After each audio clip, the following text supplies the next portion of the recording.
अब यहाँ पर जंतु विज्ञान को आर्यच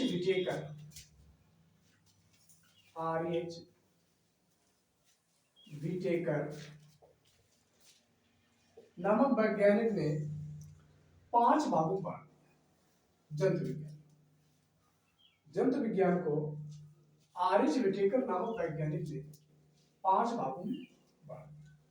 उनके जो ये पार्ट है divided of 5 part by R H Whittaker, जैसे कि पहला मोनेरा, दूसरा प्रोटिस्टा, तीसरा कवक, चौथा जंतु और 5वां पार्ट रहा इसका मोनेरा, प्रोटिस्टा, कवक, पादप, जंतु। ये रहा पादप। अब इनमें आर्यच विटेकर ने सन 1669 ईस्वी।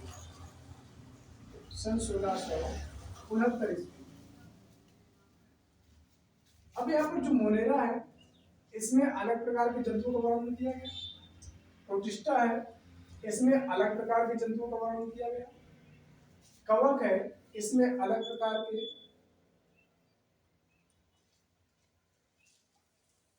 जंतुओं का वर्णन किया गया, और इसके पश्चात पादप में पेड़ों का वर्णन किया गया, कवक में सूक्ष्म जीवी कवकों का वर्णन किया गया।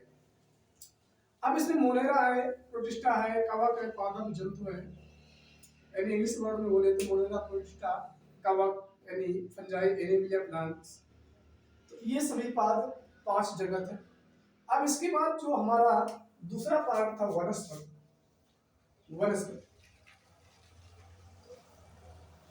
और वनस्पति में क्या हुआ, वनस्पति को भी लैमार्क नामक वैज्ञानिक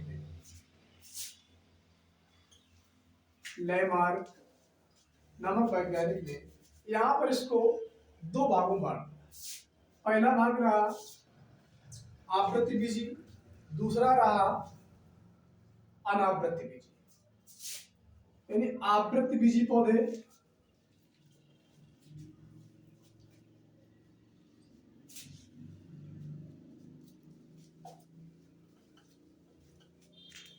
और दूसरा रहा अनावृत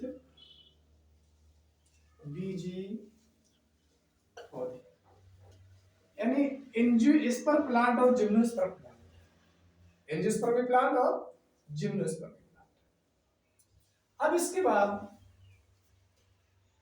हम बात करते हैं कि जीव विज्ञान को विभाजन की आवश्यकता क्यों, और विभाजन होने के साथ साथ में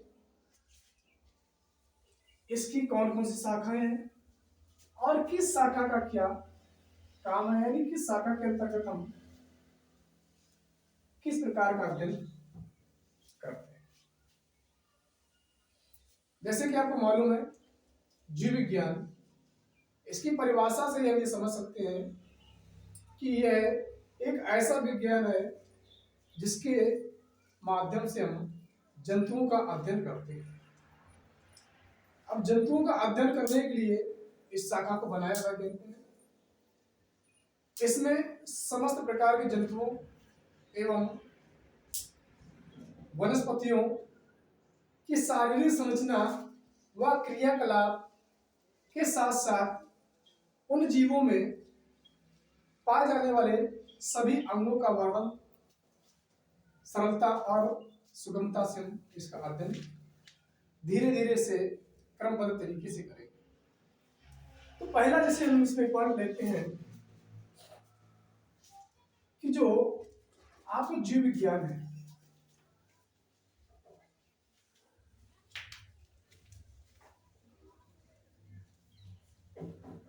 अब इस जीव विज्ञान ये इस प्रकार की शाखा है जिसमें जीव जगत का क्रमबद्ध तरीके से अध्ययन हम करते हैं, इसी वजह से को जीव विज्ञान कहा गया। और इसी को अभी आपको पीछे बताया गया, सभी वैज्ञानिकों ने अपना अपना योगदान दिया और उसी के चलते जीव विज्ञान का इस प्रकार से विभाजन। अब इसकी कुछ शाखाओं के बारे में बात करते हैं। जैसे कि आपने पहली शाखा यानी इसका जन्म हुआ जीव विज्ञान के नाम से। अब इसकी दूसरी शाखा बन गई जूलॉजी, और तीसरी शाखा बन गई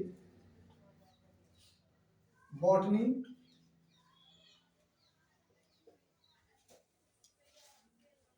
अब इसके बाद इसकी कई शाखाएं हैं, जैसे कि ह्यूमन स्टडी एंड फिजियोलॉजी,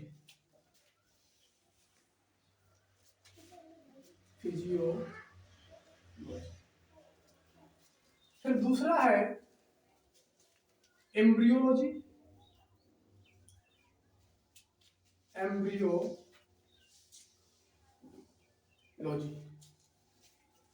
फिर है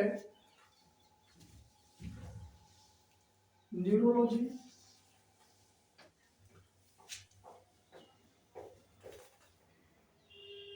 इसके बाद है आपका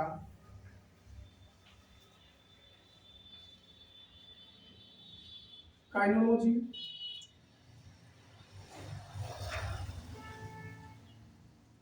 फिर नेफ्रोलॉजी,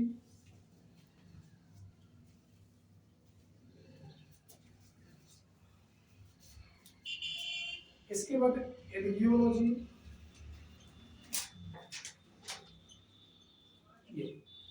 ये कई शाखा है। अब इन शाखाओं में क्या है, सभी शाखाओं का अध्ययन हम इस विशेष प्रकार की शाखा के माध्यम से करते हैं, और उसी प्रकार से हमारा जो ये बॉटनी का पार्ट है, इस बॉटनी में भी कई शाखाएं हैं।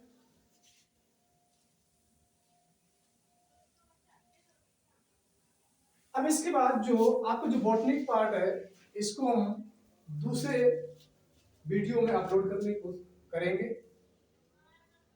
धन्यवाद।